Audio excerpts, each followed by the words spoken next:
Hi, my name is Nicole Young, and I am a carnivore. I'm a fan of red meat.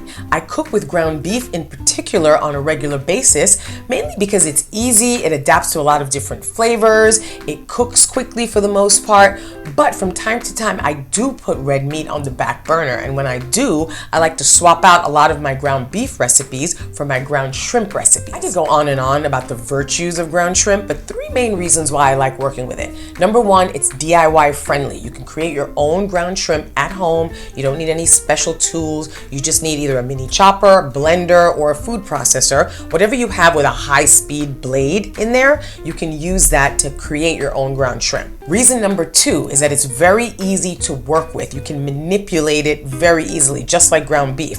So as long as you grind it to the right consistency, you don't need to add any binder, no egg, no flour, anything like that to form your ground shrimp into whatever shape you want. Reason number three, shrimp is lean protein.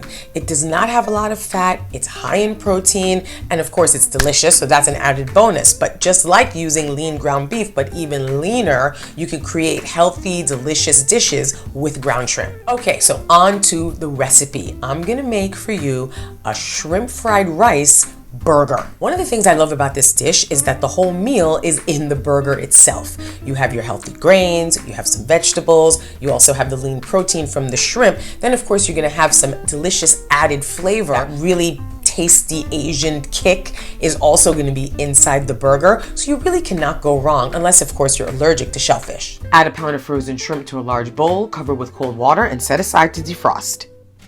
Now, if you prefer to get your hands on some fresh shrimp that's never been frozen, and you have the time and the energy to peel it, to vein it, pull off the tails, then you know what? Email me, send me your address. I will get you your crown, your sash, and everything that you need to crown you the king or queen of shrimp. But the rest of us, we can use the frozen stuff. It's just fine. While the shrimp's defrosting, let's work on the fried rice. So in my pan, I have a little bit of olive oil, and I just added some onions, some scallions, and a couple slices of hot green chilies. Just gonna saute that for a few minutes. I wanna see the onions get translucent. I want to see the scallions get a little sweated, and I also want to see the slices of green pepper looking like they're softening up a little bit. So just about 5 minutes. That's all you really need to saute this around.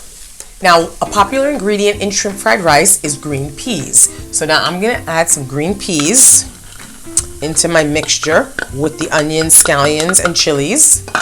And I'm gonna stir that around. I just use frozen peas, but let me give you a tip. Look for the petite peas. You wanna use the smallest frozen peas you can find because they're gonna go into the patty whole. And if you use larger peas, it might be a little awkward. You know what I mean? When you go to take a bite in, peas falling out. You don't want that. You want them to blend in nicely to the patty. So the smaller the peas, the better. Give that a stir.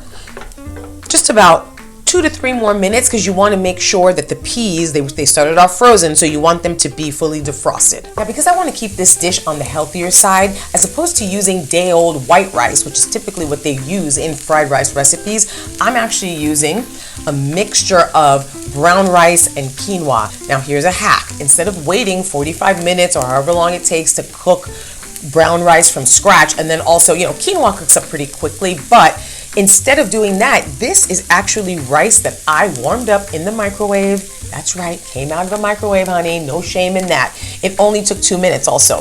When you do buy that kind of rice, if you choose to go that route, just look at the ingredients on the packaging. Make sure there's no artificial additives or preservatives or coloring. And if there isn't any, then you're perfectly fine to use that. I'm just gonna add that in here. And I am going to give that a stir.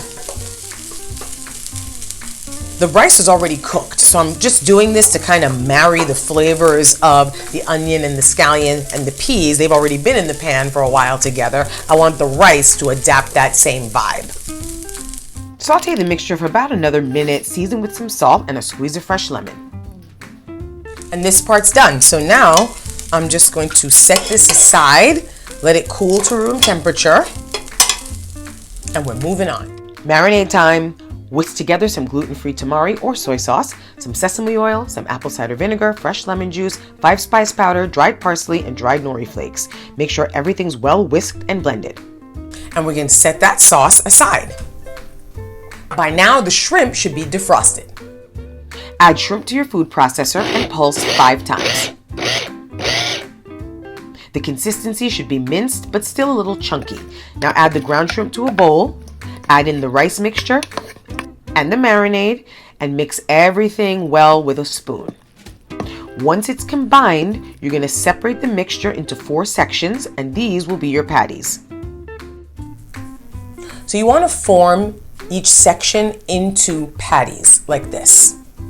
And as I was saying before, ground shrimp sticks to itself. As long as you grind it to the right consistency where it's almost a paste, it'll stick to itself. You don't need to add flour, you don't need to add eggs, anything else as a binder. But of course, because this has the rice and the quinoa in it, which are starches, it's going to help a little bit, but you don't need that to make it stick together. So once you have a patty, you're going to put that down into your pan. I have a little bit of olive oil in there, maybe about half a teaspoon really, just to kind of wake the pan back up again. You want to keep your flame on a low heat because you want the shrimp to cook all the way through. The patties are rather thick. You want the shrimp to cook all the way through. You also don't want to burn the ends of this. So you're just going to set it down into your pan, let it cook through. I let mine cook through about 6 minutes per side. A trick that you could also do is you could cover this pan if you wanted to, which will kind of steam it and make sure that the insides cook all the way through, and it'll cook them through faster. But then you're going to get a little bit more moisture coming out of the shrimp, and then once you uncover it, you're going to have to let that cook out so that you get a little bit of a golden brown on the bottom. But I digress. Leave it in the pan. You don't have to cover it. You can cook it through about 5 to 6 minutes on each side. You'll see it start to cook through and turn pink around the ends as well as inside, and we're going to flip this at about 6 minutes and let it cook through on the other side. It might sound like you're overcooking it. You wouldn't cook shrimp on its own for this long, but because this is a burger and we have other ingredients in there, we want everything to cook through and bind and have a nice chewy consistency like a burger, we're going to cook it all the way through. And when your burger's done, it's going to look something like this. Now I like to serve mine over a bed of kale.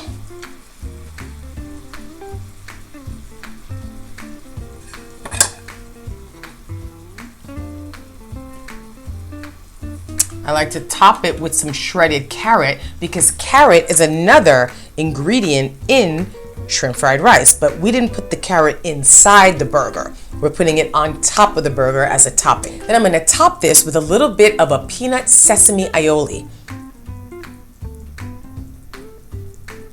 A little bit of that on top. You could do a little bit more shredded carrot if you wanted to. And that's it, a delicious shrimp fried rice burger. You can have healthy, delicious food. You can keep it lean. You can keep it clean, and it can taste familiar and delicious. Case in point. And your shrimp fried rice burger is done. And follow me on Instagram at Nicole Young Style, and I'll show you how to make that peanut sesame aioli. It is super easy.